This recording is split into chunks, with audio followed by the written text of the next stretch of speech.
Chapter 10. Hans watched as the two sisters giggled, their heads bent together, one blonde, one copper, both beautiful in their own ways. It must be nice to have such a bond to share each other's ups and downs. He couldn't remember the last time he had laughed with one of his brothers. Lars was far too serious to share a joke with, and the others were more likely to be laughing at him. Hans had been waiting for the right moment to introduce himself to the new queen. He hadn't wanted to seem overeager, nor had he wanted to seem uninterested. The introduction was going to be important if he was going to follow through on his new plan. He was growing more and more confident that marrying Princess Anna was the right way to go. For what he had seen of the new queen of the coronation, it seemed she was as removed and distant as he had heard, at least with everyone but Anna. Let everyone else waste their time trying to woo the queen. He had found a better way to get to her and get what he wanted. Looking back at the sisters, he saw the Duke of Wesselton approaching them. Hans stepped closer, interested to see what would happen next. The little man looked like a weasel, and as he walked across the dance floor, he lifted his nose in the air, giving the appearance that he was sniffing for something. The Duke stopped in front of Elsa and Anna, did an odd little hitch and kick with his skinny legs, and then bowed, offering his hand for a dance. As he did so, the toupee Hans hadn't realized the man was wearing flipped forward. Hans stifled a laugh. He noticed that Elsa and Anna were struggling not to laugh as well. "Thank you," Hans heard Elsa say as she tried to regain her composure. "Only I don't dance." The Duke straightened up, clearly offended by the Queen's statement. "Oh?" he said, raising an eyebrow, the toupee shifting around again. "But my sister does," Elsa added, giving Anna a teasing glance. Anna's eyes grew wide. Hans could practically hear her trying to mentally tell her sister that she did not want to dance with the Duke. "What?" she finally squeaked. "I don't think..." But before she could finish protesting, the Duke had grabbed Anna's arm and begun pulling her toward the dance floor. "If you swoon, let me know," he told her. "I'll catch you." Looking over her shoulder, Anna shot her sister a desperate "help me" look, but Elsa just giggled and shrugged her shoulders. "Sorry," she mouthed. As the Duke began to lead Anna in a dance, Hans saw that she was actually a lovely dancer. A little unsteady, but the Duke was not helping that situation. His dancing looked like a cross between a peacock strutting and a kangaroo's hopping. It was all leaps and head bobs and feet that kept landing on Anna's toes. Hans winced as he saw the Duke land particularly hard on her shoes after one awkward twirl. "Ow, ow, ow," Hans heard Anna say. He wondered if he should try to cut in, saving Anna once again. But Hans could tell the Duke wasn't going to let go of Anna that easily. The little man was using the dance as an opportunity to drill Anna for information about her kingdom. "So great to have the gates open," the Duke said. "Why did they shut them in the first place?"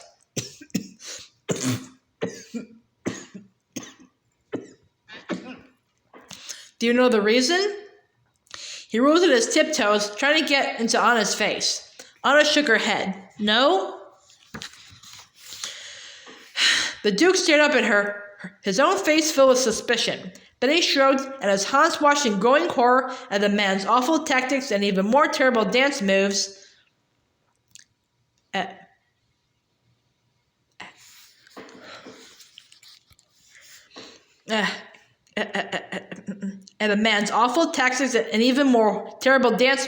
the Duke dipped Anna. Hans saw Anna shoot her sister a look of sheer desperation from her upside-down position.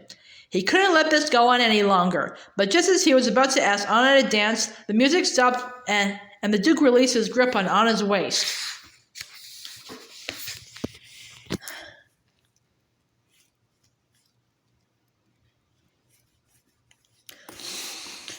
It was time for Hans to make his move. Anna had returned to her sister's side, and he could see the two were chatting and giggling. From the way Anna was rubbing her toes, he was fairly positive it was about the Duke and his two left feet. Suddenly, though, Anna's face dropped and Elsa's body stiffened. A moment later, as the music started up again, Anna turned from her sister and began to make her way across the crowded dance floor.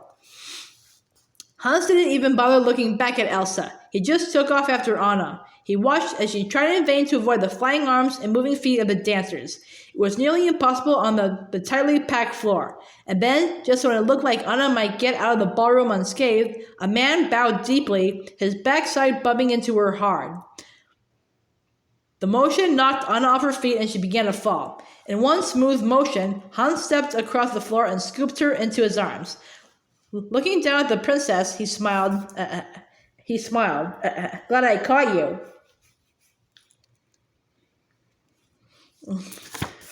Bringing Anna back to her feet, Hans bowed. Then he held out his hand just as the Duke had done. But whereas the Duke had 2 left feet, Hans was all grace. As they glided across the room, he felt Anna relax in his arms. "Where were you a few minutes ago?" Anna said after a few moments of silence. "I think my toes are permanently crushed from the Duke's so-called dance moves." She looked up at him.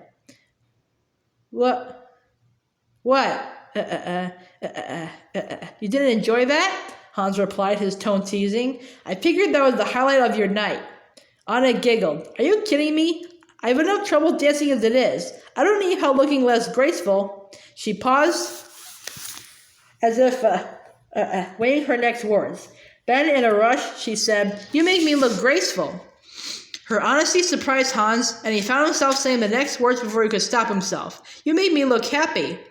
Instantly, he wished he could take it back. Anna looked up at him, her eyes questioning. Before she could ask what was on his mind, Hans stopped dancing. He nodded at the balcony doors just a few feet away. "You want to get some fresh air?" he suggested. Anna nodded. "Fresh air would be nice," she said bashfully. Anna and Hans were both silent as they looked out over the castle gardens. Hans wasn't sure what to do now. Until his little slip-up on the dance floor, he had been in control of the situation. But now he wasn't sure. He knew he needed to keep the evening fun and light and, of course, romantic. He just didn't know how to do that exactly. "You really are a lovely dancer," Anna said, breaking the silence. "Have you been to many balls?" Hans shrugged. "I've been to my fair share, I suppose. Isn't that what princesses and princes do?" Catching the eye of a waiter passing by, Hans grabbed 2 glasses filled with sparkling cider, but he snagged a small cream puff. "And eat, of course." "We royals must eat." He held out the cream puff. Taking the delicate dessert in her hand, Anna looked at it. "I suppose you're right. That is what we're supposed to do. I just haven't had much opportunity." Hans smiled. Well, maybe tonight should be all about new opportunities, he said softly. "And speaking of new opportunities, I've heard that the Arendelle gardens are truly spectacular. Would you be so kind to give me a tour?" Together, they made their way down into the gardens. Overhead, the moon hung heavy in the sky, its rays bathing everything in a crystal bluish light. Hans half listened as Anna babbled on about the various flowers and plants they passed. He couldn't help noticing the way the moonlight made her hair glimmer. "What's this?" he asked, noticing a streak of white hair that had been tucked away. In the moonlight, it was bright white and hard to miss.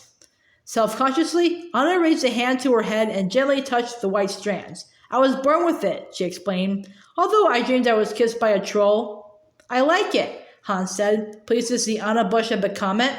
The couple toured the garden, laughing and chatting, the comfort between them growing with each passing moment.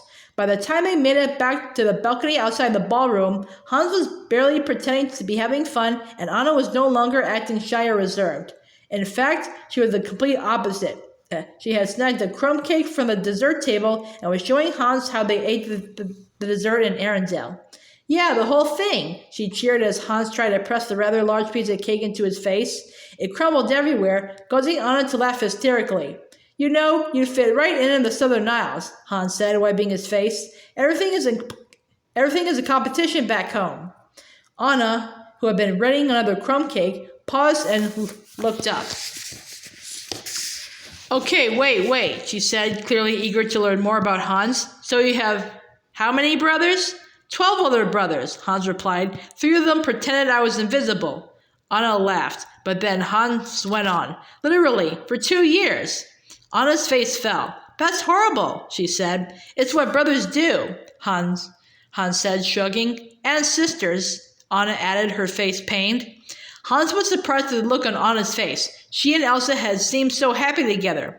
"Elsa and I were really close when we were little," Anna explained. "But then, one day, she just shut me out. And I never knew why." Looking down, Hans saw Anna's lower lip quiver. He reached out and took her hand in his. "I would never shut you out."